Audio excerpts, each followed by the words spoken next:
2025년 첫 번째 주일입니다.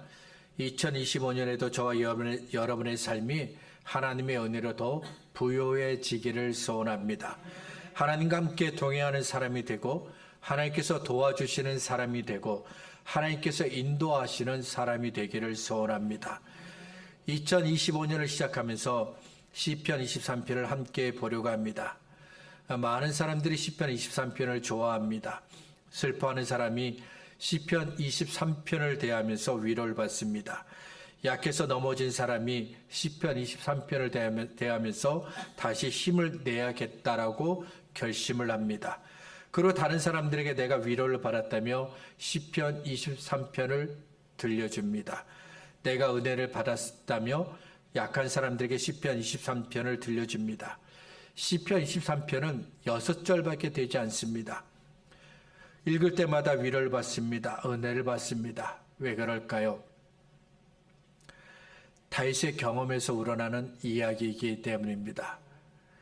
시편 23편은 다윗이 오랜 시간 책상에 앉아서 하나님을 연구하고 또 생각한 결과가 아닙니다. 다윗이 고난이라는 삶의 현장에서 경험한 이야기입니다.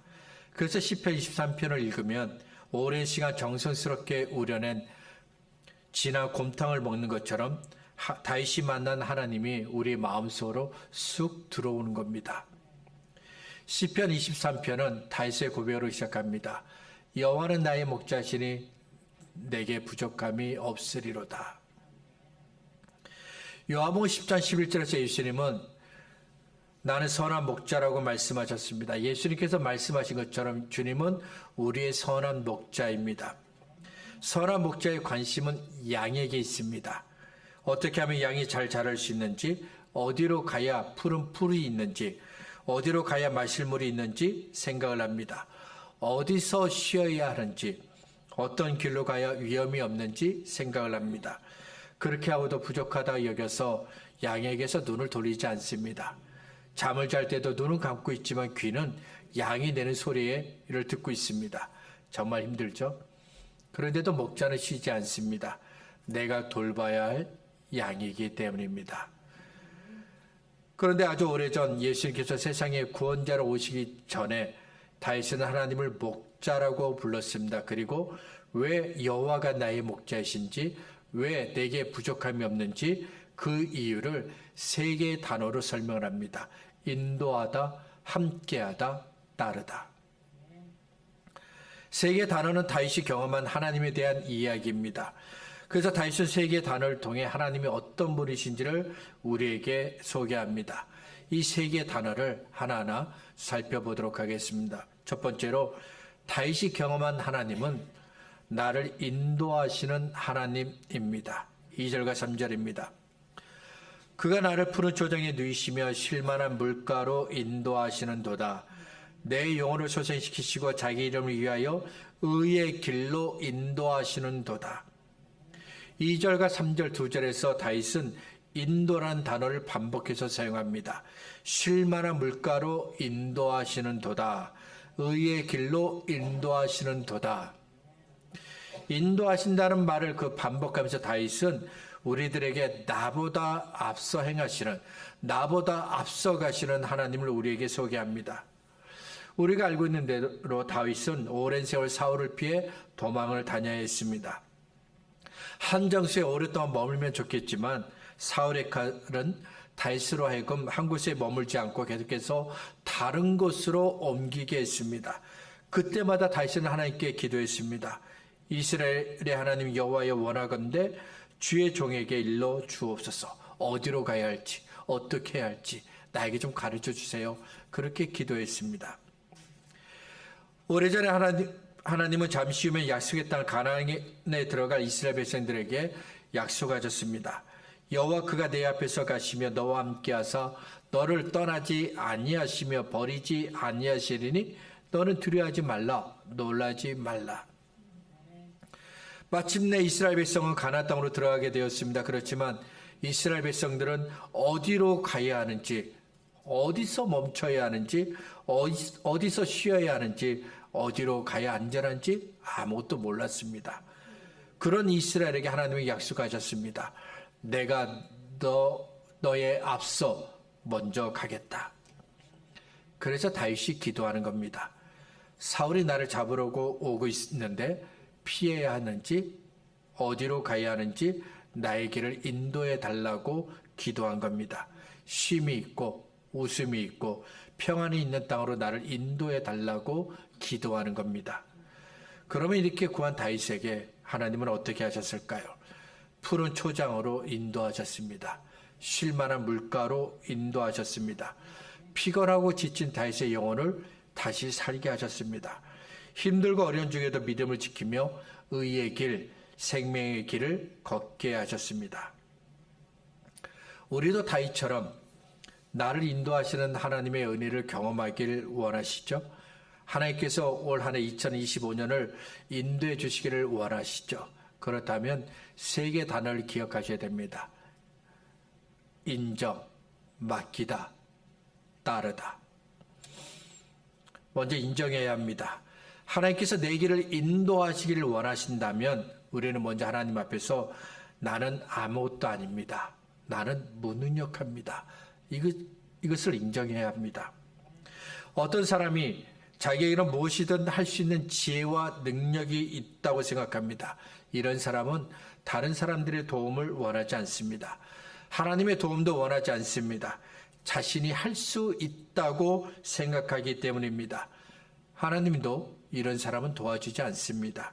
때문에 하나님께서 내 길을 인도하기를 원한다면, 하나님께서 나보다 앞서 가시기를 원한다면 먼저 하나님, 나는 이 문제를 해결할 수 없다라고 인정해야 합니다. 그 다음에는 맡겨야 합니다. 내 자신이 약하다는 것을 인정했습니다. 부족하다고 인정했습니다. 그러면 그 다음에는 지혜와 힘과 능력을 가지신 하나님께 내가 염려하는 모든 것들을 다 맡겨야 합니다. 시편 37편 5절은 말씀합니다. 너의 길을 여호와께 맡기라. 저를 의지하면 저가 이루신다. 이 말씀하신 대로 하나님께 내 모든 것들을 다 맡겨야 합니다. 마지막으로 따라가야 합니다. 내가 부족하다는 것을 알았습니다. 인정했습니다. 하나님께 내 모든 것을 다 맡겼습니다. 그러면 하나님께서 나를 인도하시는 대로 따라가야 합니다. 때로는 주님께서 보여주신 길이 잘못된 길처럼 보일 수도 있습니다. 내 마음에 들지 않을 수도 있습니다. 이 길로 가면 내가 반드시 망할 것 같고 반드시 죽을 것처럼 보일 수도 있습니다. 그래도 주님께서 인도하신 대로 따라가야 합니다. 그러면 주님께서 나를 위해 예비하신 푸른 초장을 만날 수 있습니다. 내가 쉴 수 있는 물가를 만날 수 있고요. 피곤하고 지친 내 영혼이, 우리 영혼이 다시 살아날 수 있습니다. 믿음을 지키며 의의 길, 생명의 길을 갈 수 있습니다. 우리가 간절히 원하는 그것들을 만날 수 있고 이룰 수 있습니다. 두 번째로 다윗이 경험한 하나님은 나와 함께 하시는 하나님입니다. 4절입니다. 내가 사망의 음침한 골짜기로 다닐지라도 해를 두려워하지 않을 것은 주께서 나와 함께 하심이라. 주의 지팡이와 막대기가 나를 안위하신나이다. 주님께서 나와 함께 하신다고 했습니다. 다윗은 하나님께서 나와 함께 하시는 이 은혜를 내가 지금 누리고 있다고 말했습니다.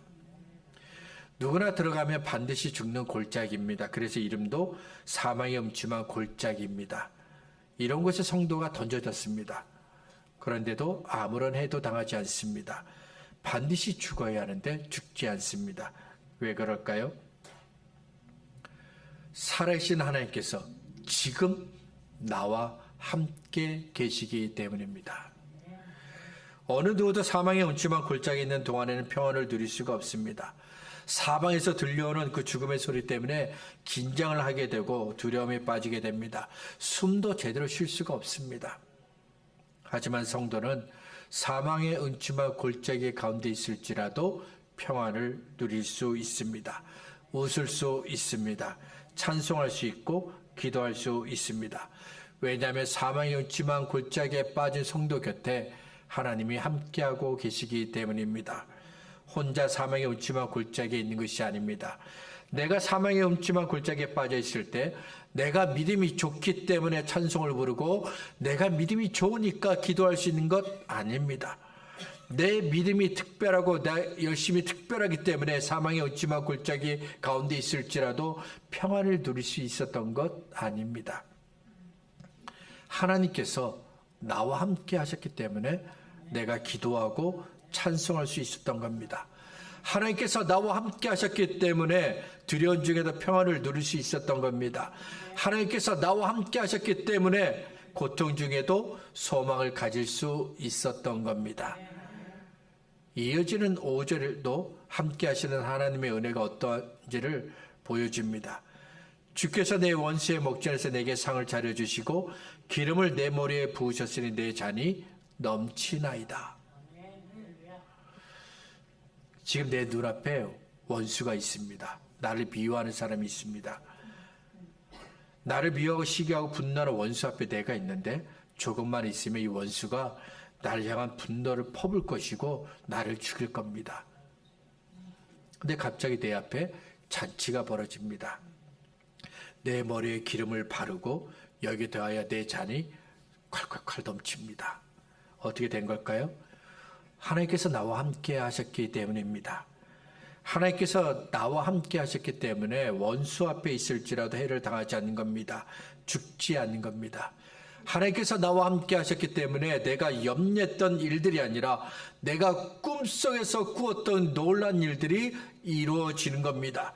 하나님께서 나와 함께 하셨기 때문에 두려움과 염려와 근심이 아니라 평안을 누리고 만족할 수 있게 된 겁니다.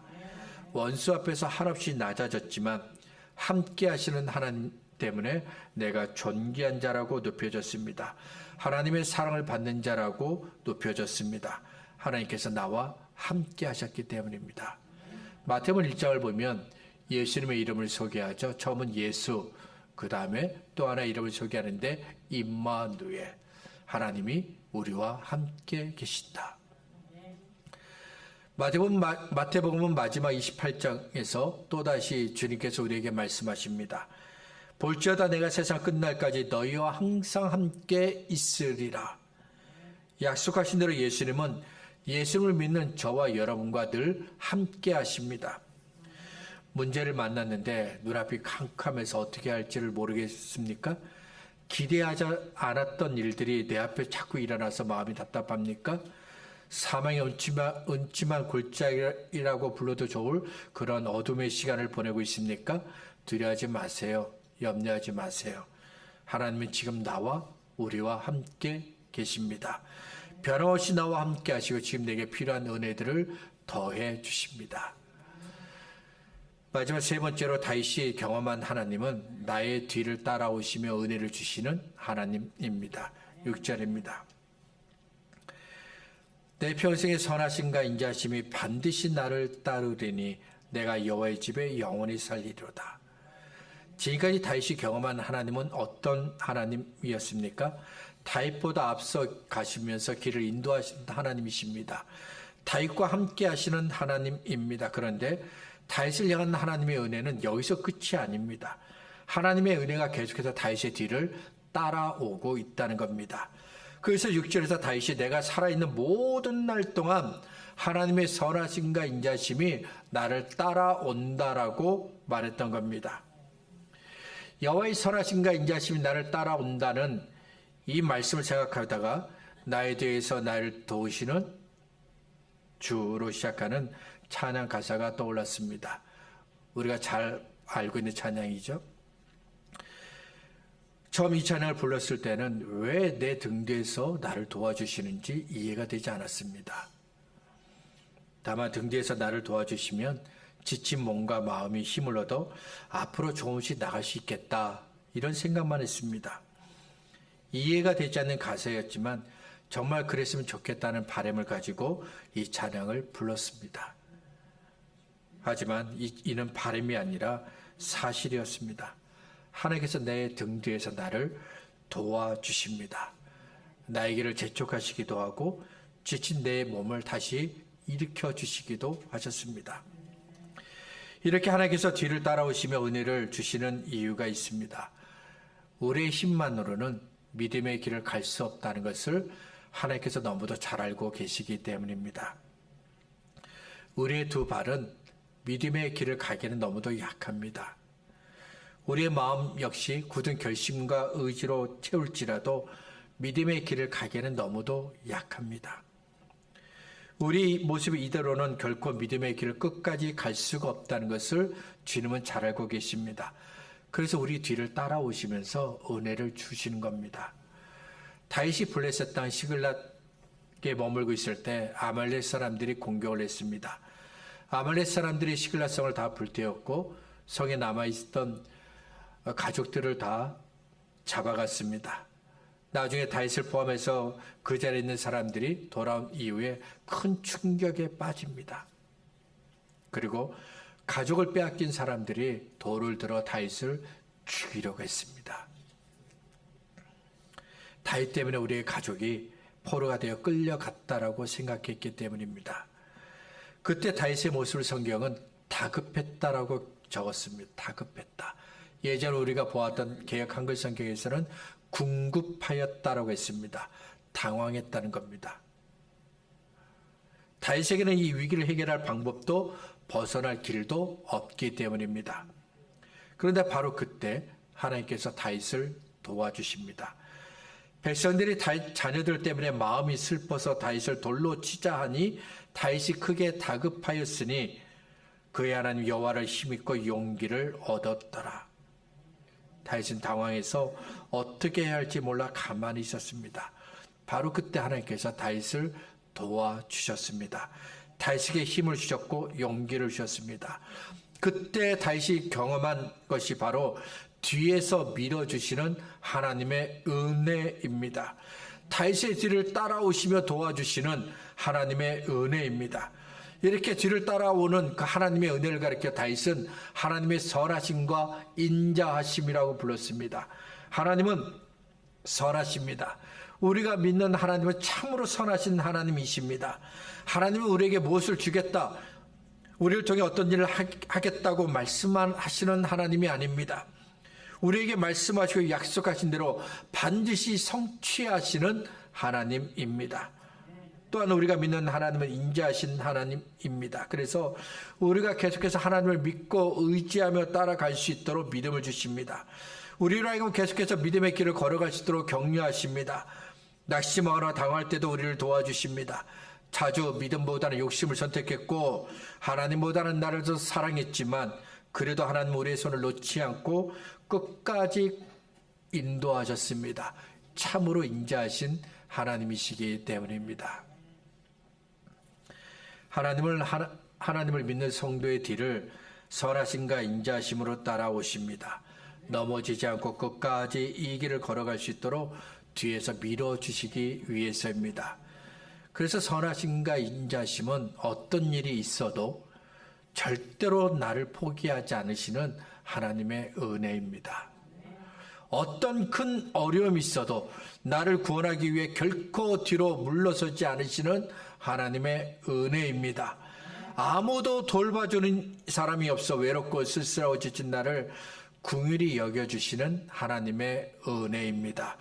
그리고 다시 일어나 계속해서 믿음의 길을 걸어갈 수 있도록 도와주시고 밀어주시는 하나님의 은혜입니다. 이렇게 나를 따라오는 은혜를 다윗이 경험했습니다. 그래서 내가 영원히 여호와의 집에 거할 수 있다라고 다윗이 말했던 겁니다. 말씀을 정리하겠습니다. 지금 우리에게는 어떤 은혜가 필요할까요? 지금 우리에게 절실하게 필요한 은혜는 어떤 은혜입니까? 나보다 앞서 행하시는 하나님의 은혜가 필요하십니까? 지금 나와 함께 하시는 하나님의 은혜가 필요하십니까? 아니면 선하심과 인자하심으로 나의 뒤에서 따라오시는 그 하나님의 은혜가 필요하십니까? 어떤 은혜가 필요하든 목자 되신 주님은 부족하지 않게 하십니다. 앞에서 행하시는 은혜로 부족하지 않게 하십니다. 지금 나와 함께 하시며 우리로 하여금 부족하지 않게 하십니다. 뒤에서 나를 따라오시며 우리로 하여금 우리의 삶에 조금의 부족함도 없게 하십니다. 그런데 부족함이 없게 하시는 이 하나님의 은혜를 나는 왜 우리는 경험할 수 없었을까요? 다윗이 고백한 대로 하나님 분명 앞서 행하십니다. 나와 함께 하십니다. 나의 뒤를 따라오시며 은혜를 주십니다. 그런데 왜 우리는 다윗이 누렸던 그 하나님의 은혜를 경험하지 못하는 걸까요? 시편 23편을 가지고 대답을 한다면 믿음을 지키려는 처절한 싸움이, 믿음을 따라 살려는 처절한 싸움이 나로부터 사라졌기 때문입니다. 시편 23편은 다윗이 삶의 치열한 현장에서 믿음을 지키며 경험한 겁니다. 주님이 아니면 나는 죽습니다. 주님이 도와주지 않으면 안 됩니다. 이런 절박함이 있는 치열한 삶의 현장에서 다윗이 경험했던 것들입니다. 하나님께서 저와 여러분에게 주신 것들을 한번 생각해 보시길 바랍니다. 우리가 하나님으로부터 배운 것들이 무엇인지 한번 생각해 보시길 바랍니다. 하나님께서 저와 여러분에게 기도를 가르쳐 주셨습니다. 믿음을 주셨습니다. 성경을 알게 하셨습니다. 찬양을 부를 수 있게 하셨습니다. 하늘의 신령한 은혜를 경험케 하셨습니다. 하나님을 더욱 알게 하셨습니다. 하나님께서 이런 것들을 우리에게 주신 까닭은 세상 속에서 하나님의 사람으로 살라고 주신 겁니다. 누구의 방해도 받지 않고 편안하게 골방에 들어가 신앙생활하라고 주신 거 아닙니다. 믿는 사람들이 모인 교회에서 신앙생활 하라고 주신 것도 아닙니다. 시끄럽고 복잡하고 혼란하고 거친 세상 속에서 믿음을 지키라고 주신 겁니다. 공중권세 잡은 마귀와 치열하게 싸우겠지만, 그래서 피곤하고 힘들고 때론 생명 위협을 받겠지만, 그래도 주님을 믿고 의지하라고 이 모든 것들을 저와 여러분에게 주신 겁니다. 그런데 어느 순간 이 모든 것들이 교회에서만 누릴 수 있는, 교회에서만 즐기는 것이 되어버렸습니다. 동물원에 갇힌 사자처럼 야성을 이미 잃어버렸는데도 멋있고 세련된 신앙생활을 한다며 만족하게 되었습니다. 주일이면 나는 교회 갔어. 나는 여전히 성경 읽어. 나는 기도하고 있어. 찬송 부르고 있어. 그냥 이걸로 나는 제대로 신앙생활하고 있다라고 만족하고 있더라는 것이죠. 그 결과 믿음의 싸움을 할 줄 모르는 아주 평범한 성도가 되어버렸습니다. 믿음을 지키기 위해서 치열하게 싸우기보다는 대화를 선호하게 되었고 대충 타협하는 성도가 되어버렸습니다. 시편 23편이 나의 고백이 되고 나의 믿음이 되기를 원하십니까? 그렇다면 다시 믿음의 싸움터로 돌아가시기 바랍니다. 편안하고 안락한 교회에서 벗어나 세상 속으로 들어가시기 바랍니다. 그곳에서 믿음을 지키기 위해 싸우고 울고 부르짖기 바랍니다. 우리의 믿음은 편안한 곳에서 만들어지는 것이 아닙니다. 우리의 믿음은 험난 파도를 맞서면서 만들어집니다. 우리의 믿음은 아무것도 없는 광야에서 만들어집니다. 우리의 믿음은 우리가 견딜 수 없는 고통 속에서 만들어집니다. 참으로 이상한 일이지만 우리의 믿음은 결코 편안한 방에서 만들어지지 않습니다. 편안한 생활에서 결코 우리의 믿음은 자라지 않습니다. 하나님의 은혜도 편안한 곳에서는 임하지 않습니다. 믿음의 싸움터로 돌아가시길 바랍니다. 고통 앞에 담대히 서시길 바랍니다. 문제 앞에 담대히 서시길 바랍니다. 믿음의 싸움을 하시고 믿음으로 붙들고 믿음으로 나아가시길 바랍니다. 그러면 나도 우리도 다윗처럼 말할 수 있게 됩니다. 여호와는 나의 목자시니 내게 부족함이 없으리로다. 히브리서 4장 16절은 말씀합니다. 그러므로 우리는 궁일하심을 받고 때를 따라 돕는 은혜를 얻기 위하여 은혜의 보좌 앞에 담대히 나아갈 것이라. 예수님께서 앉으신 그 자리는 은혜의 보좌입니다. 긍휼히 여기시고 때를 따라 돕는 은혜를 베푸시는 은혜의 보좌입니다. 그 앞으로 나가시기 바랍니다. 마음을 토하여 부르짖기 바랍니다. 내 속에 깊은 곳에 묻혀있는 주님을 향한 갈망을, 간절함을 다시 일으켜 달라고 부르짖기 바랍니다. 주님이 아니면 안 됩니다. 나는 주님의 은혜로 다시 살게 해달라며 그렇게 부르짖기 바랍니다. 그래서 2025년에는 하나님께서 내 앞서 길을 인도하시고 나와 함께 하시며 나를 도와주시고 내 뒤를 따라오며 도와주시는 그 하나님의 은혜를 경험할 수 있는, 우리의 삶의 현장에서 그 은혜들을 누릴 수 있는 저와 여러분이 될 수 있기를 바랍니다. 골방 속에 갇힌 아무것도 할 수 없는 무기력한 성도가 아니라 들판을 마음껏 뛰어다니는 사자처럼 야성을 갖춘 그런 믿음의 사람들이 되시기를 바랍니다.